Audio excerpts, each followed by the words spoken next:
तो जय हिंद साथियों, आज के इस वीडियो में देखने वाला है आरआरबी एनटीपीसी 2019 में जो वैकेंसी आया था उसका एग्जाम हुआ था 2021 में। तो इसका प्रीवियस ईयर क्वेश्चन देखने वाले हैं। आपसे यही रिक्वेस्ट होगी वीडियो को शुरू से लेकर एंड तक जरूर देखिएगा। अगर आप ग्रेजुएट लेवल या 12th लेवल की तैयारी कर रहे हैं, दोनों के लिए बहुत महत्वपूर्ण वीडियो होने वाला है। तो इस वीडियो को शुरू से लेकर एंड तक जरूर देखिएगा। चैनल पर नया है तो चैनल को सब्सक्राइब जरूर से कर लीजिएगा। तो चलिए फटाफट से वीडियो को शुरू करते हैं। किसी भी एग्जाम की तैयारी करते हैं तो उससे पहले उसका प्रीवियस ईयर क्वेश्चन देखना बहुत ही इंपॉर्टेंट होता है, क्योंकि इसी के आधार पर आपका क्वेश्चन पूछा जाता है। तो चलिए फटाफट से देखते हैं। 5/1/2021 को और थर्ड शिफ्ट में पूछा गया क्वेश्चन एनटीपीसी का 1 मार्क्स यानी टोटल 100 मार्क्स का होता है, जिसमें से आपका 40 मार्क्स रहता है जीके और जीएस का, और यहाँ पर आपका 30 प्रश्न रहता है मैथ और रीजनिंग का, ठीक ना। तो आप लोग सिलेबस पता हो गया, ठीक ना। और 1/3 नेगेटिव रहता है, तो एक्यूरेसी के साथ आप मारिएगा। तो चलिए फटाफट से क्वेश्चन शुरू करते हैं। तो 1 नंबर क्वेश्चन ये इग्नोर कर दिया था, ठीक ना, तो इसे देखने की आवश्यकता नहीं है। तो चलिए दूसरा नंबर क्वेश्चन देखते हैं। ये रेलवे द्वारा इग्नोर कर दिया गया क्वेश्चन था, ठीक ना। तो चलिए नेक्स्ट क्वेश्चन देखते हैं। तो नेक्स्ट यहाँ पर पूछा गया क्वेश्चन था 2 नंबर क्वेश्चन देखते हैं।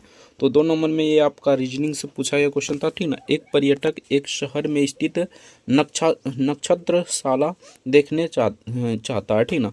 वह रेलवे स्टेशन से पूर्व की दिशा में चला, यानी कि कुछ इस प्रकार है, यानी कि उत्तर पूर्व, इस प्रकार का क्वेश्चन है। इसे बनाइएगा तो इसका करेक्ट आंसर हो जाएगा दक्षिण पश्चिम, इसका करेक्ट आंसर हो जाएगा। नेक्स्ट क्वेश्चन देखते हैं। तो नेक्स्ट यहाँ पर पूछा था निम्नलिखित को सरल कीजिए। बहुत ही नॉर्मल है, इसे सरल करना था आपको, ठीक ना। तो बहुत ही नॉर्मल है, इसे बनाइएगा तो इसका करेक्ट आंसर हो जाएगा। यहाँ पर देखिए 3/7 इसका करेक्ट आंसर हो जाएगा 3/7। तो चलिए नेक्स्ट क्वेश्चन देखते हैं। तो नेक्स्ट यहाँ पर पूछा गया क्वेश्चन था यदि एक गोले की त्रिज्या दुगनी कर दी जाती है तो इस प्रकार बने नए गोले का यानी कि बस वास्तविक गोले का आयतन का अनुपात बताइए, ठीक ना। वास्तविक गोले का आयतन आपको यहाँ पर बताना था, तो इससे निकालिएगा तो इसका करेक्ट आंसर हो जाएगा 8:1 इसका करेक्ट आंसर हो जाएगा। अगर इसका पीडीएफ डाउनलोड करना चाहते हैं तो टेलीग्राम का लिंक नीचे डिस्क्रिप्शन में दिया होगा, तो वहाँ से जाकर आप पीडीएफ को डाउनलोड कर सकते हैं और वहाँ से जुड़ जाइएगा। जो भी इंफॉर्मेशन आता है रेलवे की तरफ से सबसे पहले आपको प्रोवाइड किया जाता है, तो आप टेलीग्राम से ज़रूर जुड़ जाइएगा। तो चलिए फटाफट से अगला क्वेश्चन देखते हैं। अगला क्वेश्चन आपका पूछा गया था वह कौन सा राज्य है जो भारतीय पुरातत्व सर्वेक्षण ASI द्वारा घोषित, यहाँ पर देख लीजिए, घोषित महत्वपूर्ण राष्ट्रीय स्मारकों की सूची में दक्षिण भारत में अग्रणीय स्थान पर है, ठीक ना। तो इसका करेक्ट आंसर हो जाएगा कर्नाटका। ऑप्शन सी का करेक्ट आंसर हो जाएगा कर्नाटका, इसका करेक्ट आंसर हो जाएगा। नेक्स्ट क्वेश्चन देखते हैं। तो नेक्स्ट यहाँ पर 6 नंबर क्वेश्चन में पूछा था sin A + cos A² - 2 sin A × cos A इनमें से किसके बराबर होगा। तो इसे बनाइएगा, ठीक है ना। नॉर्मल क्वेश्चन है, इसे बनाइएगा तो इसका करेक्ट आंसर यहाँ पर हो जाएगा हमारा एक, इसका करेक्ट आंसर हो जाएगा, यानी कि option be the correct answer हो जाएगा। इसका होल स्क्वायर निकालना था और सिंपल सा इसमें घटा दीजिएगा, तो नॉर्मल था, आराम से बना सकते हैं, ठीक ना। यहाँ पर देख लीजिए सिंपल सा यहाँ पर क्या करना था, तो यहाँ पर देखिए साइन, ठीक ना, यहाँ पर हो जाएगा sin A², ठीक ना, sin A², ठीक ना, प्लस cos A², ठीक ना, cos A², ठीक ना। उसके बाद माइनस हो जाएगा यहाँ पर, ठीक ना, तो माइनस हो जाएगा यहाँ पर देखिए प्लस है तो सॉरी यहाँ पर प्लस हो जाएगा 2 sin, यहाँ पर sin A × sin cos हो जाएगा, ठीक ना। sin A × sin cos हो जाएगा, sin A cos A cut जाएगा यहाँ पर, ठीक ना। तो इसका मान सिंपल सा आप जब भी जानते होंगे 1 होता है, तो इसका करेक्ट आंसर 1 हो जाएगा। शॉर्ट में समझा दिए, बाकी आप सभी जानते होंगे। इसका होल स्क्वायर निकाल लीजिए, जैसे कि A + B का होल स्क्वायर होता है ना, उसी प्रकार इसको भी निकाल लीजिए। A + B का होल स्क्वायर होता है A² + 2AB + B², ठीक ना। तो सिंपल सा इसका भी होल स्क्वायर निकालिएगा, ठीक ना। तो बेसिक से बता ही देता है, ठीक ना। तो यहाँ पर देखिए sin A² यहाँ पर आ जाएगा A + cos A², ठीक ना। नॉर्मल कर देते हैं cos A² यहाँ पर हो जाएगा। उसके बाद प्लस हो जाएगा यहाँ पर 2 sin A × cos A, 2 sin A × cos A हो जाएगा, cos A हो जाएगा। तो sin A² + cos A² A बराबर इतना हो जाएगा, तो 1 आ जाएगा यहाँ पर, ठीक ना। और sin A यानी 2 sin A cos A, यानी कि यहाँ पर प्लस में है, यहाँ पर देख लीजिए प्लस में है, ये माइनस में है। कॉमन सेंस है, आप लगा सकते हैं, ठीक ना। बाकी शॉर्ट में बता दिए, इसका correct answer option be the correct answer हो जाएगा। नेक्स्ट क्वेश्चन देखते हैं। तो नेक्स्ट यहाँ पर पूछा है था A + O = 0 है, O यानी कि O A = A है, ठीक ना। जहाँ A वास्तविक संख्या है, जहाँ तो यह किस प्रकार का सत्य है, ठीक ना। तो ये हो जाएगा, ये यानी कि लॉजिक वाला क्वेश्चन था। तो शून्य के योगात्मक गुण के कारण option C the correct answer हो जाएगा। नेक्स्ट क्वेश्चन देखते हैं। तो नेक्स्ट यहाँ पर पूछा गया था 8 नंबर क्वेश्चन में, भारत सरकार अधिनियम 1935 ने पहली बार खालिस्तान की व्यवस्था दी थी। तो किस प्रकार की व्यवस्था दी थी? तो प्रांतीय स्वायत्तता व्यवस्था दी थी। Option C the correct answer हो जाएगा। नेक्स्ट क्वेश्चन देखते हैं। तो नेक्स्ट यहाँ पर 9 नंबर क्वेश्चन पूछा था, मई 2019 में 5वें इंडियन न्यू वर्ल्ड कांग्रेस सम्मेलन का आयोजन कहाँ किया गया था? तो ये मुंबई में किया गया था। ये उस समय का करंट अफेयर से पूछा गया क्वेश्चन था, ठीक ना। तो इसका करेक्ट आंसर ऑप्शन बी इधर करेक्ट आंसर हो जाएगा। नेक्स्ट क्वेश्चन देखते हैं। तो नेक्स्ट यहाँ पर पूछा था, दो समरूप त्रिभुज ABC और त्रिभुज PQR परिमाप क्रमशः 36 सेंटीमीटर 24 सेंटीमीटर है। यदि PQ बराबर 10 सेंटीमीटर और AB बराबर की माप क्या होगी? यानी कि AB का यहाँ पर माप निकालना था, तो इसे निकालिएगा तो इसका करेक्ट आंसर हो जाएगा 15 सेंटीमीटर। ऑप्शन ए इसका करेक्ट आंसर हो जाएगा, 15 सेंटीमीटर इसका करेक्ट आंसर हो जाएगा। नेक्स्ट क्वेश्चन देखते हैं। तो नेक्स्ट यहाँ पर 11 नंबर क्वेश्चन पूछा था, 1962 में भारत चीन युद्ध के दौरान त्याग पत्र देने वाले मंत्री का नाम बताइए। तो उस समय त्याग पत्र देने वाला मंत्री का नाम क्या था? तो BK कृष्ण मेनन इसका करेक्ट आंसर हो जाएगा। ऑप्शन ए का करेक्ट आंसर हो जाएगा। ये भी थोड़ा सा डीप से क्वेश्चन पूछ लिया गया था। नेक्स्ट क्वेश्चन देखते हैं। तो नेक्स्ट यहाँ पर 12 नंबर क्वेश्चन पूछा था, संयुक्त राष्ट्र महासभा द्वारा 21 जून को खालिस्तान के रूप में मनाया जाता है। तो किस रूप में मनाया जाता है? तो इसका करेक्ट आंसर हो जाएगा अंतर्राष्ट्रीय योग दिवस मनाया जाता है। ऑप्शन सी का करेक्ट आंसर हो जाएगा। नेक्स्ट क्वेश्चन देखते हैं। तो नेक्स्ट यहाँ पर 13 नंबर क्वेश्चन पूछा था, 8 metre square Q minus NQ इनमें से किसके बराबर है? तो बहुत ही नॉर्मल है, ये तो फार्मूला पीछ लिया था। तो इसका करेक्ट आंसर हो जाएगा ऑप्शन सी। नेक्स्ट क्वेश्चन देखते हैं। तो नेक्स्ट यहाँ पर पूछा था, गरीबी हटाओ का नारा किस राजनेता द्वारा दिया गया था? तो ये इंदिरा गांधी द्वारा दिया गया था। तो इसका करेक्ट आंसर ऑप्शन बी का करेक्ट आंसर हो जाएगा, इंदिरा गांधी इसका करेक्ट आंसर हो जाएगा। नेक्स्ट क्वेश्चन देखते हैं। तो नेक्स्ट यहाँ पर पूछा था, भारतीय अंतरिक्ष अनुसंधान संगठन ISRO ने अपने चंद्र अववेषण मिशन चंद्रयान 2 के लिए किस प्रक्षेपण यान का उपयोग किया था? तो इसका correct answer option D the correct answer हो जाएगा। नेक्स्ट क्वेश्चन देखते हैं। तो नेक्स्ट यहाँ पर 16 नंबर क्वेश्चन पूछा था, भारत में खालिस्तान और संबंध गतिविधियों हेतु ऋण के संवितरण में सबसे अधिक हिस्सेदारी वाणिज्य बैंक की है। तो इसका करेक्ट आंसर है कृषि और यहाँ पर हो जाएगा कृषि और संबंध गतिविधियाँ ऋण के, यहाँ पर इसका करेक्ट आंसर हो जाएगा खालिस्तान पर कृषि। नेक्स्ट क्वेश्चन देखते हैं। तो नेक्स्ट यहाँ पर 17 नंबर क्वेश्चन पूछा था, 17 नंबर क्वेश्चन पूछा था, भारत में वस्तु और सेवा कर यानी GST कब से लागू हुआ था? तो आप सभी जानते होंगे 1 जुलाई 2017 से GST लागू हुआ था। ऑप्शन डी का करेक्ट आंसर हो जाएगा। तो चलिए नेक्स्ट क्वेश्चन देखते हैं। तो नेक्स्ट यहाँ पर 18 नंबर क्वेश्चन पूछा था, किसी शहर की वर्तमान जनसंख्या 5000 है, ठीक ना, यानी कि 50,000 है, सॉरी यहाँ पर 50,000 है। यदि उस शहर की जनसंख्या में प्रतिवर्ष 4% की वृद्धि है तो 2 वर्ष बाद इस बार जनसंख्या कितनी हो जाएगी, ठीक ना। तो इसे बनाइएगा तो इसका करेक्ट आंसर हो जाएगा 54,080। ऑप्शन डी का करेक्ट आंसर हो जाएगा। 4% की वृद्धि से आप निकाल लीजिएगा। नेक्स्ट क्वेश्चन देखते हैं, ओजोन के एक अणु में ऑक्सीजन के कितने परमाणु मौजूद होते हैं? तो ये 3 परमाणु मौजूद होते हैं। ऑप्शन ए का करेक्ट आंसर हो जाएगा, 3 परमाणु इसका करेक्ट आंसर हो जाएगा।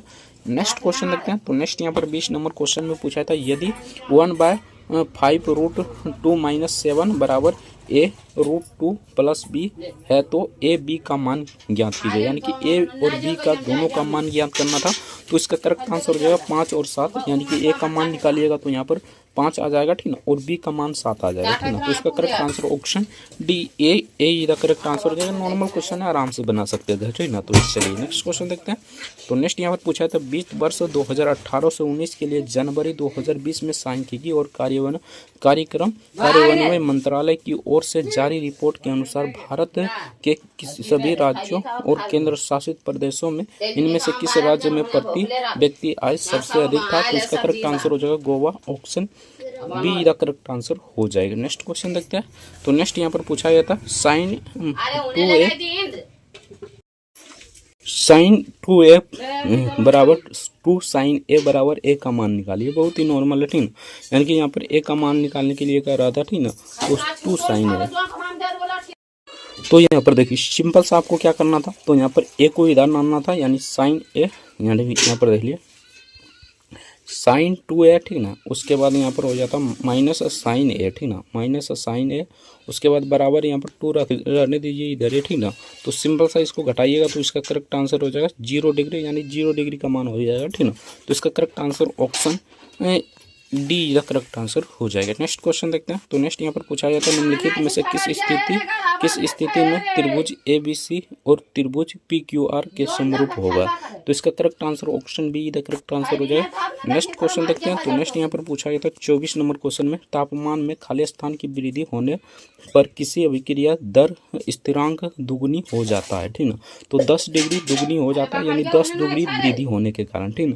तो इसका correct answer option D the correct answer हो जाएगा। नेक्स्ट क्वेश्चन देखते हैं। तो नेक्स्ट यहाँ पर पूछा जाता है भारत के निम्नलिखित स्वतंत्रता सेनानी ने में से किस सीमांत गांधी के नाम से जाना जाता है। बहुत ही नॉर्मल क्वेश्चन है। खान अब्दुल गफ्फार खान को सीमांत गांधी के नाम से जाना जाता है, आप सभी जानते होंगे। नेक्स्ट क्वेश्चन देखते हैं। प्रश्नवाचक चिन्ह पर क्या हो जाएगा, यही आपसे पूछा गया था। तो इसका करेक्ट आंसर हो जाएगा UBW। तो ये तो नॉर्मल है रीजनिंग का प्रश्न, तो इसका correct answer option D the correct answer हो जाएगा।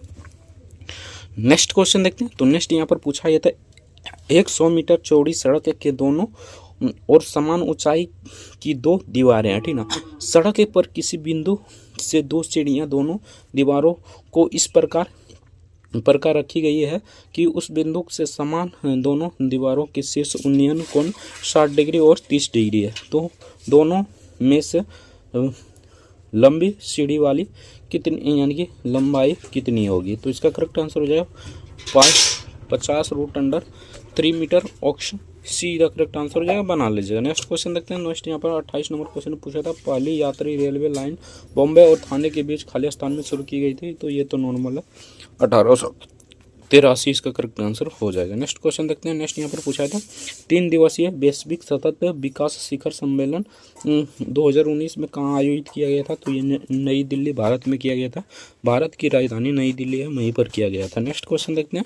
तो ये तो नॉर्मल है, इसे बना लीजिएगा, ठीक ना। यानी कि कुछ इस प्रकार है, यानी कि पुणे जाता है, यानी कि पूर्व की ओर इतना चलता है। तो इसे बनाइएगा तो इसका करेक्ट आंसर हो जाए 3.3/5 मिनट। तो चलिए नेक्स्ट क्वेश्चन देखते हैं। दो संख्याओं का HCF 15 है और लघुत्तम समावर्तक यानी LCM F 285। यदि इनमें से एक संख्या 45 तो दूसरी संख्या निकालिए। बहुत ही नॉर्मल है, ठीक ना। यानी कि ये कुछ इस प्रकार हो जाएगा। यहाँ पर देख लीजिए 15 गुने हो जाएगा यहाँ पर 225, ठीक ना। यानी कि ये तो फार्मूला ही बैठा दिया, ठीक ना। तो बाकी इसका करेक्ट आंसर हो जाएगा। तो यहाँ पर देखिए इसको बनाइएगा तो भी तो बन जाएगा, ठीक ना। तो इसका करेक्ट आंसर ऑप्शन डी का करेक्ट आंसर हो जाएगा। यानी कि जैसे हो जाएगा 15 गुने यहाँ पर हो जाएगा 225, ठीक ना। और यहाँ पर बराबर हो जाएगा पहली संख्या मान लीजिए x, ठीक ना, और दूसरी संख्या मान लीजिए 45। तो 45 गुने x कर दीजिए, ठीक ना। तो यहाँ पर 15/45 इधर आ जाएगा, x का मान ये निकल जाएगा, ठीक ना। तो इसका correct answer option D the correct answer हो जाएगा। ये तो नॉर्मल क्वेश्चन था, इसे सॉल्व भी नहीं करना था। नेक्स्ट क्वेश्चन देखते हैं। निम्नलिखित में से कौन सा मुख्य उत्तक है जो पौधों में इसकी जड़ें से पत्तियों तक जल पहुँचाता है। तो ये हो जाएगा जलायम। और फ्लोएम क्या करता है, तो फ्लोएम भोजन को पहुंचाता है, ठीक ना, और जलायम जल को पहुंचाता है, ठीक ना। तो यहाँ पर जल पूछ रहा है तो जल जलायम, ठीक ना। तो ये तो नॉर्मल है, इसे आप आराम से याद रख सकते हैं। जैसे कि जल है तो जलायम हो जाएगा, जाइलम हो जाएगा, सॉरी जलायम नहीं हो, जाइलम हो जाएगा। और यानी कि फल कहेगा, यानी कि खाना कहेगा तो ये हो जाएगा फ्लोएम, ठीक ना। तो चलिए नेक्स्ट क्वेश्चन देखते हैं। तो इसका करेक्ट आंसर हो जाएगा जाइलम। नेक्स्ट क्वेश्चन देखते हैं। नेक्स्ट यहाँ पर पूछा था किसी मेज को 1750 रुपये में बेचने पर लाभ होता है, ठीक। जो लाभ होता है उसकी तुलना में 1800 रुपया बेचने पर यानी कि 4% प्राप्त होता है, ठीक ना। तो क्रय मूल्य याद कीजिए, इसे निकालिए तो इसका करेक्ट आंसर क्रय मूल्य हो जाएगा 1250 रुपया। सिंपल सा इसको घटाना था, ठीक ना, और 4% निकाल देना था, ठीक ना। तो चलिए नेक्स्ट क्वेश्चन देखते हैं। नेक्स्ट यहाँ पर पूछा था ऊँट को रेगिस्तान का जहाज कहा जाता है। यह निष्कर्ष ये धारणा है रेगिस्तान में परिवहन के लिए ऊँट का प्रयोग किया जाता है। तो ये बिल्कुल सही है। ऊँट स्तनधारी है, है, ये गलत है, ठीक ना। ऊँटों का कुबड़ होते हैं, तो ये भी नहीं हो जाएगा, ठीक ना। ऊँट का आकार जहाज नहीं हो जाएगा, ठीक ना। तो इसका correct answer option A the correct answer हो जाएगा। बहुत ही नॉर्मल क्वेश्चन था। नेक्स्ट क्वेश्चन देखते हैं। तो नेक्स्ट यहाँ पर पूछा गया क्वेश्चन था, तितली कीट से संबंधित है, ठीक ना। उसी प्रकार शुतुरमुर्ग पक्षी से संबंधित हो जाएगा, यानी तितली कीट से संबंधित हो जाएगा, शुतुरमुर्ग पक्षी से संबंधित हो जाएगा। शुतुरमुर्ग सबसे बड़ा अंडा होता है पक्षी का, तो ये भी आप याद रख सकते हैं। नेक्स्ट क्वेश्चन देखते हैं। तो नेक्स्ट यहाँ पर पूछा गया क्वेश्चन था, अमीटर, बोरोमीटर, डायमोमीटर और थर्मामीटर, इनमें से कौन सा सबसे मतलब क्या है, यानी कि वर्गीकृत करता है। तो इसका करेक्ट आंसर हो जाएगा मापन उपकरण। ऑप्शन बी का करेक्ट आंसर हो जाएगा मापन उपकरण, इसका करेक्ट आंसर हो जाएगा। नेक्स्ट क्वेश्चन देखते हैं। प्रसिद्ध संघाई महोत्सव पूर्वोत्तर भारत के किस राज्य द्वारा आयोजित किया जाने वाला एक वार्षिक सांस्कृतिक उत्सव है। तो इसका करेक्ट आंसर हो जाएगा मणिपुर में। ऑप्शन डी इधर करेक्ट आंसर हो जाएगा। नेक्स्ट क्वेश्चन देखते हैं। तो नेक्स्ट यहाँ पर पूछा था, भारत का सबसे बड़ा नदी द्वीप मांझुली द्वीप किस नदी पर स्थित है। तो ये ब्रह्मपुत्र नदी पर स्थित है। ऑप्शन बी इधर करेक्ट आंसर हो जाएगा ब्रह्मपुत्र नदी, इसका करेक्ट आंसर हो जाएगा। नेक्स्ट क्वेश्चन देखते हैं। तो ये तो आपका डायग्राम वाला क्वेश्चन हो गया, इसे बनाइएगा तो इसका करेक्ट आंसर 50 आ जाएगा। नेक्स्ट क्वेश्चन देखते हैं। तो नेक्स्ट यहाँ पर पूछा गया था 0.4 प्लस 404/1000 का मान होगा। तो इसका अगर इसको निकालिएगा, सिंपल सा बात है, यहाँ पर देखिए 1 0 हटाइएगा तो सिंपल सा इसको निकालिएगा, तो इसका करेक्ट आंसर हो जाएगा 0.804। नेक्स्ट क्वेश्चन देखते हैं। तो नेक्स्ट यहाँ पर पूछा गया क्वेश्चन था, यानी कि यहाँ पर देख लीजिए मिश्रधन, यानी कि ये आपका फार्मूला आई पूछ लिया था, ठीक ना। तो ये बराबर P+SI हो जाएगा, यानी साधारण ब्याज हो जाएगा। यहाँ पर पूछ रहा था ए मिश्रधन, P मूलधन और SI साधारण ब्याज, ठीक ना। सही विकल्प का चुनना था, तो इसका करेक्ट आंसर ऑप्शन ए इधर करेक्ट आंसर हो जाएगा। नेक्स्ट क्वेश्चन देखते हैं। एलिफेंटा गुफाएं कहाँ स्थित है। तो ये दारापुरी द्वीप में स्थित है। ऑप्शन डी इधर करेक्ट आंसर हो जाएगा। नेक्स्ट क्वेश्चन देखते हैं। एशियन डेवलपमेंट बैंक ADB का मुख्यालय किस देश में स्थित है। तो फिलिपीन, इसका करेक्ट आंसर हो जाएगा। ऑप्शन ए इधर करेक्ट आंसर हो जाएगा। नेक्स्ट क्वेश्चन देखते हैं। तो नेक्स्ट यहाँ पर पूछा था, एक समचतुर्भुज का क्षेत्रफल 96 सेंटीमीटर स्क्वायर है और इसके एक विकर्ण की लंबाई 16 सेंटीमीटर है। तो इसकी भुजा की लंबाई क्या होगा, इसे निकालिएगा तो इसका करेक्ट आंसर 10 सेंटीमीटर आ जाएगा। नेक्स्ट क्वेश्चन देखते हैं। तो नेक्स्ट यहाँ पर ये आपका पूछा गया था कथन और निष्कर्ष वाला क्वेश्चन है, ठीक ना। तो सभी अभियंता स्नातक है, ठीक ना। सभी अभियंता स्नातक हो जाएगा, सभी स्नातक सकल है, तो सभी स्नातक भी सकल हो जाएगा, यानी कुछ इस प्रकार डायग्राम बनेगा। और यहाँ पर पूछ रहा है सभी सफल स्नातक है, तो ये नहीं हो जाएगा। सभी अभियंता सफल है, तो ये बिल्कुल सही हो जाएगा। Option be the correct answer हो जाएगा। नेक्स्ट क्वेश्चन देखते हैं। तो नेक्स्ट यहाँ पर पूछा गया क्वेश्चन था, प्राचीन स्मारक और पुरातात्विक स्थल और यहाँ पर अवशेष अधिनियम 1958 के अनुसार किसी भी संरचना, मूर्ति, कला और शिलालेख आदि जो कम से कम खाली स्थान वर्ष से अस्तित्व में है, प्राचीन कहा जाता है। प्राचीन कहा जाता है, तो इसका करेक्ट आंसर हो जाएगा 100 वर्ष पूर्व प्राचीन कहा जाता है। ऑप्शन ए का करेक्ट आंसर हो जाएगा। नेक्स्ट क्वेश्चन देखते हैं। तो नेक्स्ट यहाँ पर पूछा जाता है, कुछ त्रिभुज की भुजाएं नीचे दी गई है, इनमें से समकोण त्रिभुज पहचाने, ठीक ना। तो इसका करेक्ट आंसर ऑप्शन बी का करेक्ट आंसर हो जाएगा। बाकी इसका PDF डाउनलोड करना चाहते हैं तो टेलीग्राम का लिंक नीचे डिस्क्रिप्शन में दे देंगे, तो वहाँ से जाकर आप आराम से PDF का डाउनलोड कर आराम से प्रैक्टिस कर सकते हैं। ये आपसे पूछा गया था 25 लोग का, यानी 24 दिन में कर सकता है। ये सिंपल सा क्वेश्चन है, इसका करेक्ट आंसर ऑप्शन सी का करेक्ट आंसर हो जाएगा। नेक्स्ट क्वेश्चन देखते हैं। तो नेक्स्ट यहाँ पर पूछा है, तो 2 से 12 के बीच की संख्याओं का कितना भाज्य होता है। तो इसका करेक्ट आंसर हो जाएगा 6/11। नेक्स्ट क्वेश्चन देखते हैं। तो सिंपल सा इसे सोल्व करना था, बहुत ही नॉर्मल है, इसका करेक्ट आंसर हो जाएगा। ऑप्शन डी का करेक्ट आंसर हो जाएगा। बाकी ये किस प्रकार सोल्व होगा, सॉल्यूशन करके हमें कमेंट करके जरूर बताइएगा। मिलते हैं नेक्स्ट वीडियो में किसी नेक्स्ट टॉपिक के साथ, तब तक के लिए जय हिंद जय भारत। बाकी इसका PDF डाउनलोड करना चाहते हैं तो टेलीग्राम का लिंक नीचे डिस्क्रिप्शन में दिया होगा, तो वहाँ से जाकर जुड़कर आराम से डाउनलोड कर सकते हैं। जय हिंद जय भारत, वंदे मातरम। वीडियो देखने के लिए आपका बहुत बहुत धन्यवाद।